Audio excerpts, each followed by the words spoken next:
Salam cerdas, Ibu, Bapak, Saudara-saudara yang saya hormati. Sesi membacakan cuitan saya di platform X atau Twitter. Kali ini membacakan cuitan saya kemarin jam 9 malam. Ya. Saya tulis, strategi pengelolaan utang jangka menengah, disingkat SPUJM, ditetapkan melalui keputusan Menteri Keuangan.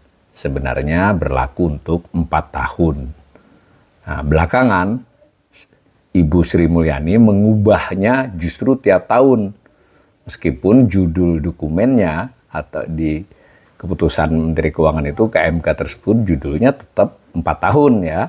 Jadi semacam rencana strategis 4 tahun. Nah, tapi diubah tiap tahun selama beberapa tahun terakhir. Nah, di dalamnya beberapa indikator itu saya cermati diubah menjadi lebih sesuai fakta. Intinya lebih longgar batasnya. Jadi misalnya rasio utang sebelumnya 30, atas PDB sebelumnya 30% digeser menjadi batasnya 40%. Meskipun indikator ya sifatnya bukan dilarang atau tidak. Lalu misalnya rasio bunga atas PDB juga dirubah dan lain sebagainya. Mestinya menurut saya DPR mempertanyakan hal ini, menanyakanlah. Jadi mengapa diubah, alasannya apa, supaya publik juga bisa tahu. Nah di dalam Twitter itu saya tampilkan screenshot saya dari laman Kementerian Keuangan Direktorat Jenderal DJPPR, yaitu dulu Ditjen Pengelolaan Utang, sekarang Ditjen Pembiayaan dan Pengelolaan Risiko ya dari Eselon 1 dari Kementerian Keuangan. Nah, di situ ada screenshotan. Jika Anda klik itu keluar paparan atau dokumen KMK yang bersangkutan. Tampak dalam 5 tahun terakhir tiap tahun ya diubah. Bahkan ada setahun 2 kali itu. Jadi semacam itu. Nah, ada komentar-komentar misalnya dari Rinaldi Malimin, indikator dirubah sesuai fakta. Term of reference menjadi term of condition. Nah gitu kita dia berlindung pada Undang-Undang Nomor 2 Tahun 2020. Ada benarnya ini ya, jadi ini mulai terjadi ketika COVID ya. Tapi sebelumnya juga sebetulnya ada perubahan-perubahan, tapi memang ketika COVID jadi tiap tahun. Ada pertanyaan yang saya kira tidak bisa saya jawab. Adakah orderan dari bos tentang ini, Prof? Nah, saya tidak jawab. Nah kemudian Twitter saya yang lain, cuitan saya yang lain, maaf, itu sebelumnya jam 4 sore ya, kalau tadi jam 9 malam. Sebenarnya ini harusnya cuitan berikut ya, tetapi saya duluan yang tadi membacakannya. Nih, Sri Mulyani sering ubah strategi pengelolaan utang jangka menengah atau SPUJM. Nah, termasuk diubah batas atas pembayaran bunga utang atas PDB. Jadi di dalam SPUJM itu ada berbagai indikator yang menjadi batasan, ada juga yang menjadi semacam trajektori. Indikator sih, tidak soal melanggar hukum atau tidak. Ya, namanya juga rencana strategis kan. Tetapi faktanya di dalam beberapa tahun terakhir itu tiap tahun rencana yang mestinya 4 tahun itu diubah. Nah salah satu yang perlu kita cermati adalah batas indikator pembayaran bunga utang atas PDB. Ini agak jarang kita dengar di publik ya. Yang kita sering dengar adalah posisi utang dibandingkan dengan produk domestik bruto atau PDB. Kalau yang ini itu adalah pembayaran bunga utang dibandingkan dengan PDB. Itu juga sebetulnya adalah salah satu indikasi yang selalu dipakai oleh SPUJM untuk melihat apakah rencana ini berjalan sesuai harapan. Nah, jadi semacam sinyal-sinyal. Nah, tapi sinyalnya diubah ini. Semula 1,6% dari PDB, lalu menjadi 1,9, lalu menjadi 2,0, lalu menjadi 3,0. Ya, saya kira kalau diubah-ubah begitu ya, apalagi dirubahnya tahunan untuk rencana 4 tahunan, ya gunanya jadi nyaris tidak ada untuk memberikan sinyal kepada pemerintah bahwa dia mengelola utangnya tidak efisien. Ini intinya kan bayar bunganya jadi lebih banyak kalau persentasi batasnya naik.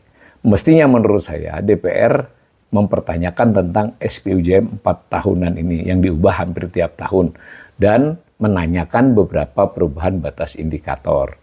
Nah, di dalam cuitan saya beri grafik yang isinya adalah nilai nominal pembayaran bunga utang tahunan, itu ada grafik batang biru dari 2004 sampai 2023 itu adalah realisasi, artinya sudah terjadi, sudah berlangsung. Kemudian 2024 dan 2025 berdasar data APBN, meskipun sudah 11 bulan berjalan untuk yang 2024. Nah, di situ tampak bahwa untuk 2024 yang berjalan ini akan dibayarkan bunga utang 498,96 triliun. Biasanya perakiraan bayar bunga ini tidak meleset jauh ya. Jadi kalaupun kurang dia sekitaran 490 atau kalau lebih pun 1-2 triliun. Nah, jadi 498,96 triliun. Nah, PDB pada tahun 2024 berapa? Belum tahu kita, tapi berdasarkan data lain yang disajikan oleh pemerintah, misal kan defisit sekian triliun dianggap 2,2% dari PDB misalnya, maka dokumen pemerintah itu bisa menjadi perhitungan kita berapa sebetulnya PDB yang diasumsikan pemerintah. Karena belum selesai ya, masih 1 bulan dan pengumumannya pun oleh BPS nanti. Nah, tinggal 100 dibagi 2,2 kali defisit tersebut. Nah, belakangan pemerintah kan juga sudah menerbitkan publikasi APBN kita.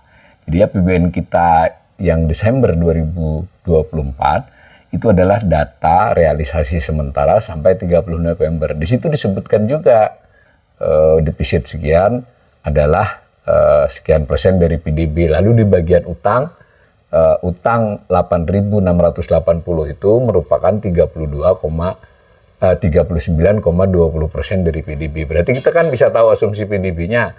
Setelah saya hitung, itu asumsi PDB pemerintah yang disetahunkan pada akhir November itu 22.145 triliun.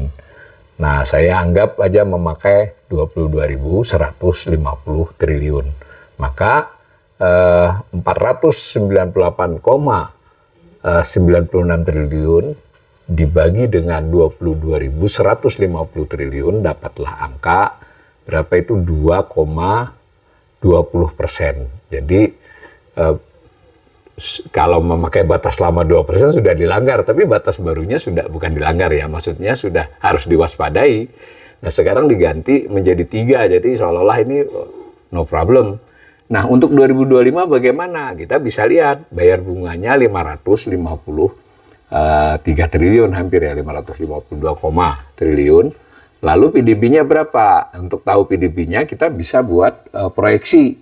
Bagaimana memproyeksikan PDB berdasarkan nilai nominal? Ya kita lihat aja 5 tahun terakhir rata-rata tiap tahun naiknya berapa persen. Bisa seperti, karena ini cuma perakiraan. Nah, ternyata kita temukan misalnya naiknya rata-rata 6,5% karena inflasinya rendah ya. Maka kita bisa buat proyeksi PDB 2024. Nah, saya anggap aja tadi kan di 2024-nya adalah 22.150 triliun. Maka di 2025-nya saya kalikan ditambahkan 7%. Jadi bedakan ya, PDB nominal itu pertumbuhannya ada include inflasi. Kalau pertumbuhan ekonomi kan dari harga konstan. Jadi makanya kisaran naiknya PDB nominal itu 7-10%, tergantung tingkat inflasi.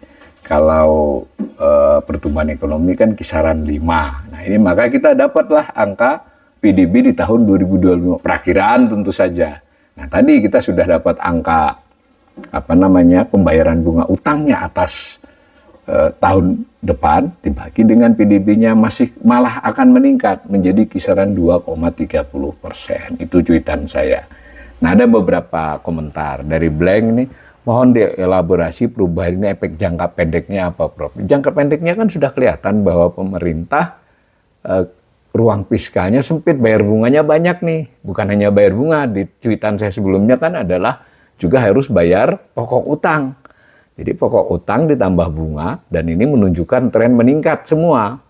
Maka kalau dilihat porsinya namanya DSR ya, Debt Service Ratio, bunga plus cicilan, itu sudah mencapai 46%. Berarti kan ruang fiskal itu makin sempit.